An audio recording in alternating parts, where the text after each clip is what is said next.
Bueno, el triunfo de Maduro es determinante, es un punto de inflexión dramático para toda Latinoamérica, que tienen que leer muy bien. Va a afectar la correlación de fuerzas, porque es una derrota tremenda para la extrema derecha, apoyada por España, básicamente Gran Bretaña y Estados Unidos e Israel.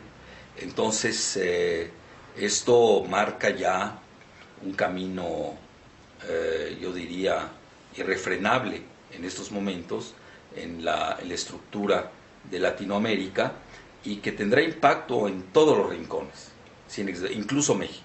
Es decir, que no sepa leer el triunfo de Maduro, es decir, no tiene ni idea de qué está sucediendo ni en el mundo, ni a nivel regional, y menos en Latinoamérica, y menos en México.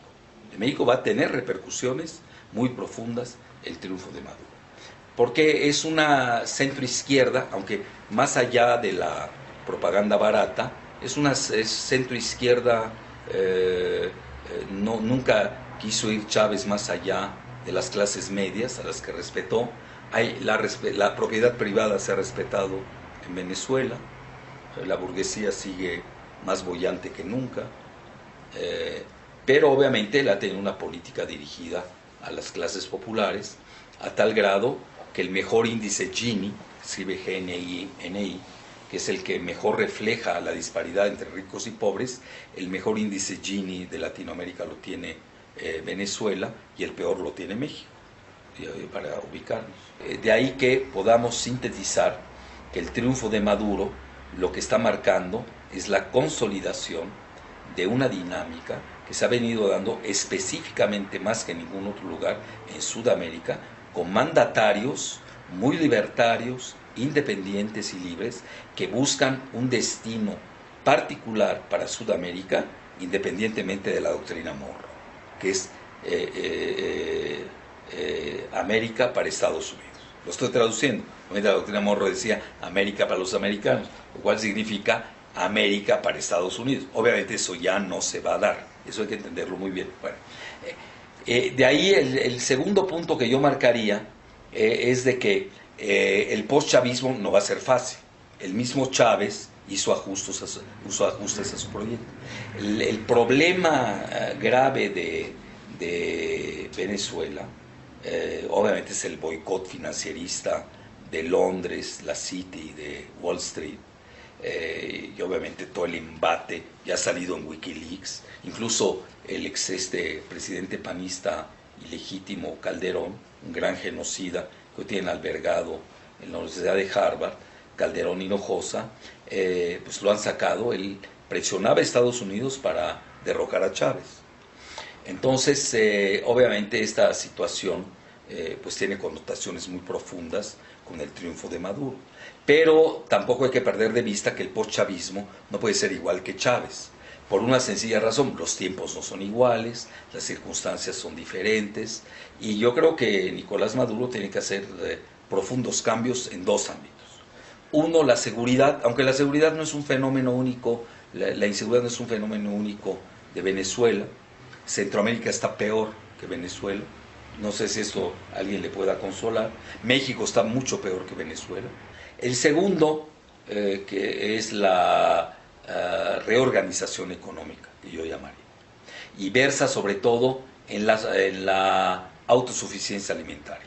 No puede ser que un país tan rico, tan vasto, que no puede depender nada más del petróleo, que tiene la mayor reserva de petróleo en el mundo, tenga que importar alimentos. Yo creo que, y además los alimentos van a ser, a mi juicio, con el agua, van a ser los nuevos elementos de la geopolítica en los próximos 20 años. Van a ser determinantes. Entonces, un país que se respeta tiene que tener una agenda propia de autosuficiencia acuífera y además de autosuficiencia alimentaria, cosas que carece Venezuela, y hay que decirlo abiertamente, y que tiene que traducir su riqueza petrolera en una industrialización de sus alimentos. Crear una propia infraestructura de empresarios nacionalistas que entiendan el proyecto de autosuficiencia alimentaria, cooperar con ellos, jalar a los elementos patriotas de la derecha venezolana. No todos son entreguistas como Capriles, estaba totalmente entregado a Israel y a Estados Unidos. Hay elementos, yo pertenezco a la oposición en México, sé que es una oposición, cómo sufrimos. Yo creo que hay que respetar a la oposición patriótica de Venezuela. Entonces, en ese sentido, jalarlos a un consenso de gobierno en el que coparticipen para un gran proyecto económico consensuado, y obviamente el que entra en primer lugar yo pondría la cuestión alimentaria. Bueno, Estados Unidos tampoco es un país tonto. Ya desde hace James Clapper, que es uno de los principales analistas de la CIA, desde principios de abril sabían que Capriles era un candidato muy mediocre, que no iba a crecer, al contrario, se iba a desfondar, lo cual se dio al pie de la letra. Estados Unidos, pues al final de cuentas juegan con la política real, la realpolitik. Es decir, entienden perfectamente que no les conviene chocar con un país que les sigue abasteciendo de petróleo, un país cuyo PDVSA, la petrolera estatal de Venezuela, pues tiene las principales refinerías y gasolineras de Estados Unidos. Si no hay eso no es como lo manejan los medios, no hay una ruptura maniquea o de blanco y negro entre Estados Unidos y Venezuela. Existe, yo diría, un reacomodamiento. A mi juicio, Maduro es una persona muy flexible, sabe adaptarse a las circunstancias, ha venido creciendo inmensamente. No olvidemos que él fue conductor del metro de Caracas. Es una gran hazaña que haya llegado a la presidencia. Sí, pero es el deseo de la población venezolana. Y él se va a saber adaptar a las nuevas circunstancias. Tampoco es suicida. Obviamente él va a jugar con los BRICS, muy fuerte con los BRICS, pero sin romper con Estados Unidos. Ahora, si Estados Unidos quiere cometer el error de estar rompiendo con todos aquellos que se llevan con los BRICS, pues es a la cuenta y riesgo de Estados Unidos, más que de Venezuela. Yo creo que la historia, lo que va a marcar del presidente Chávez, es su gran legado geopolítico. El haber tendido puentes, el haber entendido, primero que nada, la dimensión de la OPEP. No olvidemos, cuando llega Chávez, el precio del petróleo estaba por los suelos. Y cuando él sube, llega hasta $150 el barril. Y no es lo mismo una Venezuela, que su primer producto de ingreso es el petróleo, esté a $8, que a $150 el barril. Y obviamente, si le bajan el petróleo los especuladores de Wall Street a Maduro, lo meten en problemas. Por eso él no puede ser monodependiente. Él tiene que entrar de lleno al área donde es vulnerable, que son los alimentos. Yo ahí es donde veo el gran... Ahora, a nivel internacional, Chávez entendió muy bien eso. Es decir, que había otra vida más allá del FMI, del Banco Mundial, del BID, del Banco Interamericano de Desarrollo, de todos esos organismos internacionales parasitarios que lo único que hacían era pues saquear las riquezas de los países de la periferia, y entiende perfectamente que la OPEP tenía un gran rol a jugar. El petróleo sube a 150, su promedio es de 100. Venezuela puede aguantar todos los embates entre un precio del barril entre 80 y 100. Por debajo de 80 empieza a haber problemas.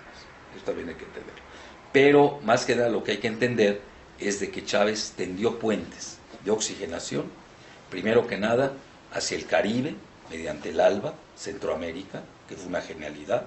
Obviamente no es el proyecto para Latinoamérica, sí, pero se desprende de todos los proyectos entreguistas, sobre todo los presidentes mexicanos como son Zedillo, Fox y Calderón, que prácticamente estaban en un eje antilatinoamericano. Y obviamente, a mi juicio, cuando él selecciona a Maduro, está más que nada viendo la política exterior, más que el interior, que quizás ya la tenía acomodada con un ejército que lo ha seguido, que es la columna vertebral del país, con Diosdado Cabello, que al final de cuentas se alineó al proyecto porque él quería la presidencia, pero aceptó la decisión al final de cuentas de que Maduro fuera el presidente y el candidato, y no hay que perder de vista al director de PDVSA. Entonces, Venezuela se gobierna hoy con una triarquía, y ahí mucho va a depender del manejo de estos tres, de cómo se va a mover el chavismo. Sí, pero eso es a nivel personal. Nunca hay que perder de vista las estructuras. Yo creo que la estructura de política exterior estuvo dada. Maduro es el gran lector de la geopolítica de Chávez a nivel internacional, y a nivel interno, pues ahí está el ejército, ahí está Diosdado Cabello, que entiende muy bien la correlación de fuerzas, jalando una clase media que era escéptica y que ahora se ha volcado en favor del proyecto chavista.